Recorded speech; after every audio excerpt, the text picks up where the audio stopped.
రెండవ మాట, సెలవులో పలికిన రెండవ మాట ధ్యానం చేసుకున్నాం.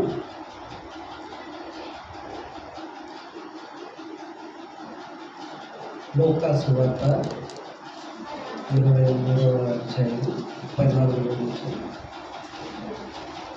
39.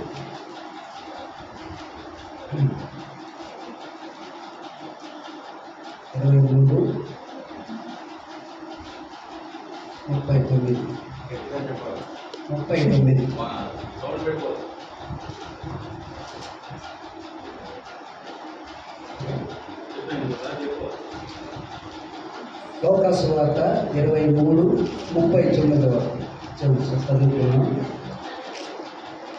వేలాడబడిన ఆ నేరస్తులలో ఒకడు ఆయనను దూషించుచు, నీవు క్రీస్తువు కదా, నీవు రక్షించుకున్నాము, మమ్మల్ని కూడా రక్షింపమని చెప్పాను. అయితే రెండవ వారిని గద్దించి, నీవు అదే శిక్ష విధిలో ఉన్నావు కనుక దేవునికి భయపడవా? మనకైతే ఇది న్యాయమే, మనము చేసిన వాటికి తగిన ఫలము పొందుతున్నాము, కానీ ఈయన ఏ తప్పిదమును చేయలేదని చెప్పి ఆయనను చూసి, యేసు, నీవు నీ రాజ్యంలోనికి వచ్చినప్పుడు నా జ్ఞాపకం చేసుకున్నానని చెప్పి అందుకు ఆయన వానితో, నేడు నీవు నాతో కూడా పరదేశంలో నిశ్చయముగా చెప్తున్నానని. ఇక్కడ యేసు ప్రభు వారు సిలువ వేయబడుతున్నప్పుడు ఇద్దరు దొంగలు, ఆ పక్క ఒక దొంగ, ఈ పక్క ఒక దొంగ ఉన్నారు. వీళ్ళు ఎవరు? ఈ ఇద్దరు దొంగలు వీళ్ళు ఏం చేస్తారంటే, పైకి వెళ్తే 32, అదే 23 అధ్యాయంలో 32, మరి ఇద్దరు ఆయనతో కూడా చంపబడుటకు తేబడి వారు నేరము చేసిన వారు.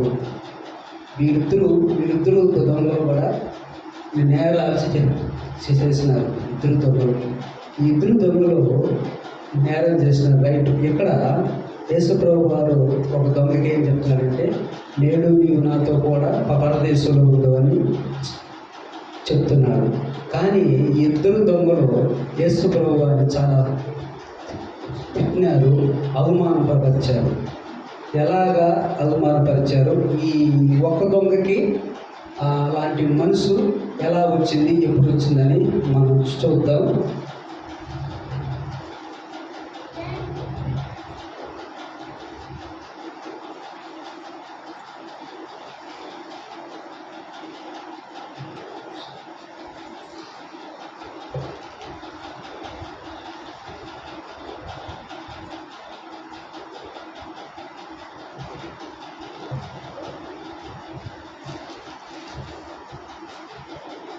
మార్కు సువార్త 15వ అధ్యాయం 32. చదువు సుశీల.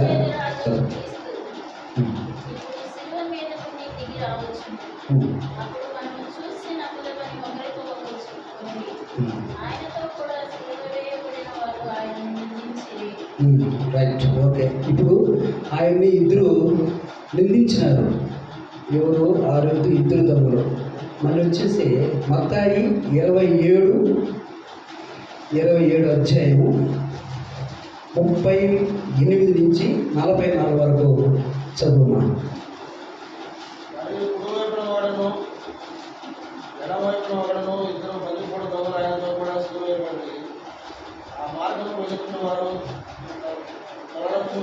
దేవాలయంలో పడగొట్టి 3 దినముల పట్టువాడా, నేను దివ్య రక్షించుకున్నాము, నువ్వు దేవుని కుమారుడు అయితే శిలువ మీద దిగుమని చెప్తుంది.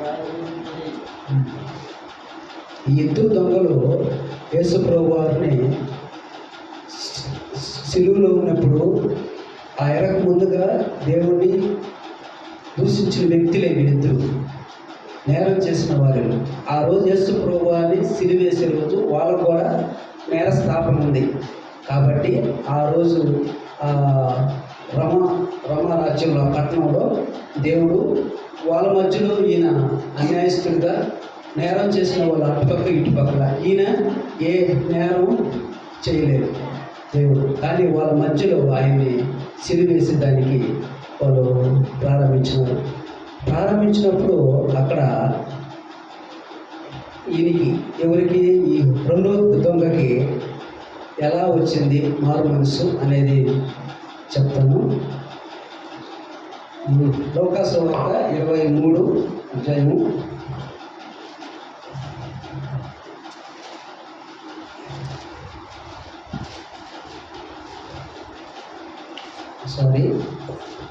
దీనికి ఎక్కడ వచ్చిందయ్యా మార్పు అంటే, యేసు ప్రభు వారు సిలువలో ఉన్నాడు.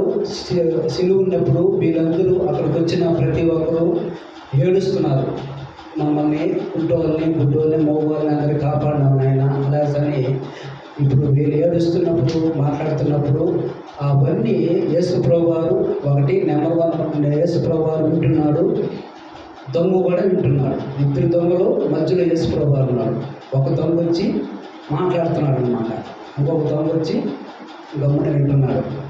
అప్పుడు యేసు ప్రభు వారు పలికిన మొట్టమొదటి మాట, తండ్రి వీరేం చేస్తున్నారు, వీరెరుగురు కనుక వీళ్ళని క్షమించమని దేవుడు చెప్పినాడు.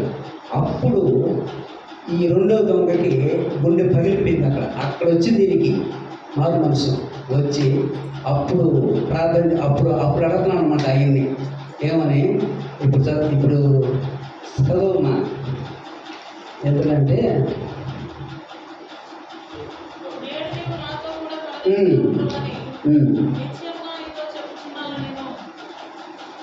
ఇక్కడ అందుకైన వారితో నేడు నీవు నాతో కూడా పరదేశంలో కాదు. ఇంకొంచెం ముందుకెళ్తే వేలాడబడిన అక్కడి నుంచి 39 నుంచి 11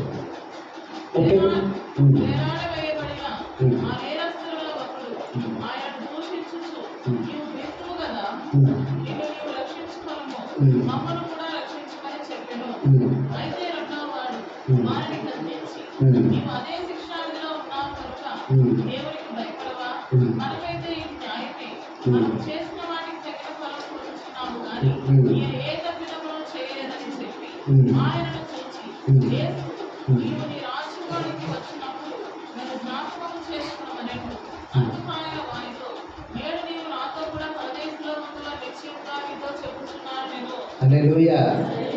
ఇక్కడ యేసు ప్రభువారు నేడు నీవు నాతో కూడా పరదేశంలో ఉండు అని వచ్చినాడు.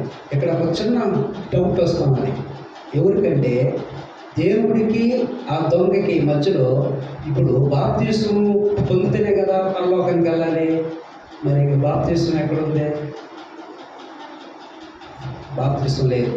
అప్పుడు ఆజ్ఞ అనేది, బాప్తీసం ఆజ్ఞ అనేది లేదు.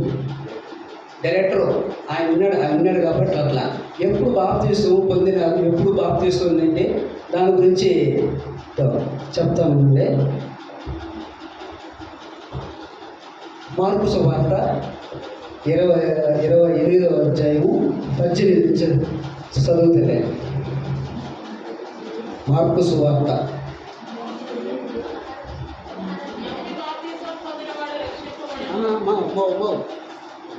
16 చదువు. 16:28 చదువుతుంది.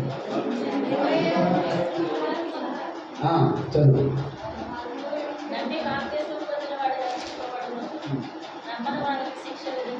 అది కాదమ్మా,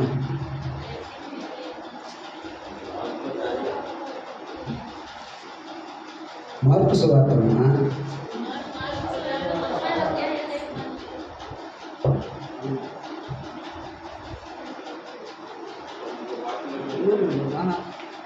అంటే 28వ అధ్యాయము 18 చదువుతాయి. 28వ అధ్యాయం మార్కు అమ్మో ఇదేంటి మత్తయి సారీ మత్తయి సువార్త 28వ అధ్యాయము 18 చదువు.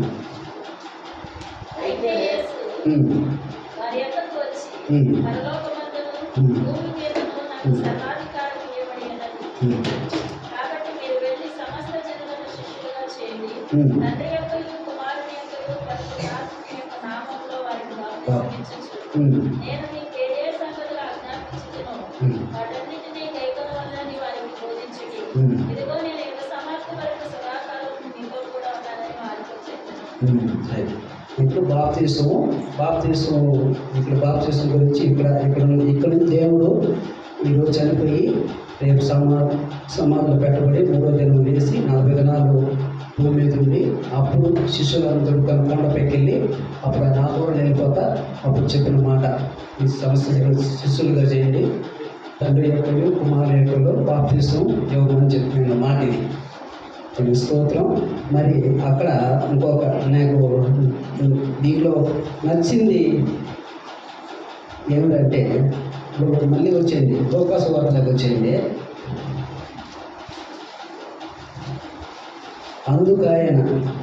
అందుకాయన వానితో నేడు నీవు నాతో కూడా పరదేశుడు ఉండు నిశ్చయంగా నీతో చెప్తున్నాను.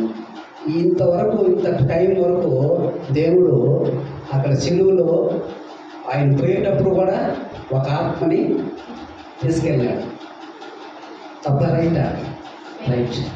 ఒక దేవుడు ఆయనప్పుడు కూడా ఆ స్థితిలో కూడా ఆయన వచ్చింది, సేవ చేసినాడు, అద్భుతాలు చేసినాడు, అన్నీ చేసినాడు, గుంటోని మోగాన్ని అందరినీ బాగా చేసినాడు. ఆయన రాకడ అంతా చెప్పినాడు. ఆయన సిలువలో చనిపోయేటప్పుడు కూడా ఆయన ఒక ఆత్మని సంపాదించి వెళ్ళిపోయాడు. మరి మన గురించి మనం ఆలోచించాలి. చాలా మన అలాంటి పరిస్థితులు కాదు, మనం హ్యాపీగా ఉన్నాము. దేవాది దేవుడు ఆయన ఆత్మల భారం మనకు కావాలి. ఆత్మల భారం అంటే నేను ఇంటికి వెళ్ళి కుక్కూరుకో ఇల్లు ఇంకేడకు వెళ్ళి ప్రార్థన చేసేది కాదమ్మా. ప్రార్థన చేయాలి. ప్రార్థన చేసి సంఘము మనమందరం కలిసి ప్రార్థన చేసి దేవుడు ఆత్మలో ఆటోమేటిక్గా మన సన్నిధికి వస్తాయి, మన దగ్గరికి వస్తారు. ప్రార్థన చేసేవారుగా ఉండాలి. మన ఆత్మల వరకు భారం ఇక్కడ చూడు. దేవాది దేవుడు ఆ సిలువలో ఆ దొంగకి రక్షణ తీసుకెళ్ళిన ఆయన పరలోకానికి తీసుకెళ్ళాడు. దొంగల గురించి చాలా ఉన్నాయి.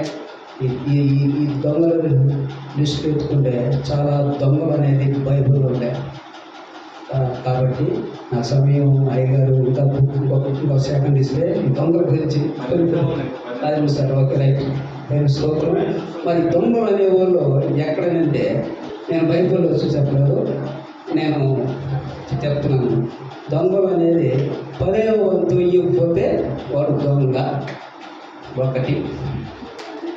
మళ్ళీ రెండేది వచ్చి దేవాది దేవుడు దేవాలయ మందిరంలోకి వెళ్ళి నా మందిరాన్ని దొంగకు గృహలుగా గొవ్వలు అమ్మేవారు, వ్యాపారం చేసే వాళ్ళందరినీ వాళ్ళే ఉన్నారు దొంగల గృహగా చేస్తారని అక్కడ వాళ్ళు కొట్టి కోపం వచ్చిందానికి అక్కడ వచ్చింది కోపం ఆయనకి. ఒకటి రైట్. ఇంకొకటి యోధ ఇసుకుల యోధ, ఆయన మెయిన్ దొంగ. డబ్బులు వాళ్ళ దగ్గర తీసుకొని దాపెట్టుకునేసి నైస్గా ఇక్కడ పరుగు రాత్రి భోజనం తీసుకొని ఒక ముక్క ఇచ్చినాడు. ఆయన నువ్వు చేయాలి త్వరగా చేయనా నేను ఆ ముక్క తిన్నాడు. వాళ్ళకి ఏమైపోయింది సాధన అంటే ఎక్కినాడు, పోయినాడు. బొట్టుల్ని అందరూ తీసుకొని కొట్టుకొని వచ్చేసినాడు. ఓడు వస్తాను అప్పుడు డౌట్, ఇంతమందిలో యేసుప్రభు అని గుర్తుపెట్టేది అట్ట ఇంతమంది ఉన్నారు. ఇమానుయేలు ఎక్కడున్నాడు వాళ్ళకి తెలియదు, పోలీసులకు తెలుసా? ఇమానుయేలు యేసుప్రభు వాడే తెలియదు కదా. ఒకడు పోయినాడు, వాళ్ళ గురించి అతో నేను ఎవరైతే ముద్దు పెట్టుకుంటానో వాడే అని చెప్పాను. అప్పుడు వచ్చినారు. వచ్చే ఈయన యోధ అప్పుడు ఒక మాట అంటాడు, అప్పగించదని పెట్టినావు యోధ నాకు ముద్దని పెట్టేసినాడు. ఇంకా అది పెట్టడం ఆయన పట్టుకొని పోవడం. అప్పుడు మా ఆయన్నాడు, నా పెద్ద కొడుకు పేతుడు కత్తి తీసినాడు, వాళ్ళని సొమ్ము తెగనరికేసినాడు. అప్పుడు ఆయన అక్కడ కూడా ఒక మంచి మాట, ఇవన్నీ మంచి మాటలు. కత్తితో తీసిన వాడు దాంతోనే చనిపోతాడని ఉంటుంది, అక్కడ మంచి మాట ఉంటుంది. అలాగా అప్పుడు మళ్ళీ ఆ సొమ్ము తీసి దేవుడిని నడిపించేస్తాడు. అలాగా దేవాది దేవుడు మళ్ళీ ఈ దొంగల గురించి ఒకటి యోగా ఇస్కులైతే అయిపోయింది, దర్శనం అయిపోయింది, సమాజ మందిరం అయిపోయింది. కాబట్టి ఒకటి నా చిన్న రిక్వెస్ట్ ఏంటంటే దేవుడు సన్నిధికి ఆదివారం అయితే ఎలా నీకే దేవుడు ఆదివారం సన్నిధికి అయితే త్వరపడి పెద్దల కాడ లేచి ఏకరంగా మనం రావాలి. బండి ఉన్నా లేకపోయినా గడిసో నాకు నిద్ర పట్టాలి. అది నిజం వాస్తవం. 12 అయింది నాకు. ఎట్లా పోవాలి అక్కడ ఫ్యాక్టరీలో ఆడ పుల్ల తలకనెప్పి అంతా వచ్చి గబ్బగా నేను తగ్గబెట్టి అట్లుంటాయి. కాబట్టి దేవుణ్ణి ప్రేమించే లాస్ట్ మాట నాకు ఇష్టమైన మాట. దేవుణ్ణి ప్రేమించేవారు ఎలా ఉంటారంటే దేవుని సన్నిధికి వస్తారు చూడు, వాళ్ళు దేవుని ప్రేమించేవారు. దేవుడి సన్నిధికి రావాలి. ఫస్ట్ దేవుడి సన్నిధికి మనం వచ్చేయాలి. రాష్ట్ర వచ్చేయాలి. నా పర్సనల్ ఇది. ఆయన రాముందుగా నేను వెళ్ళిపోయి ఏం చేయాలి?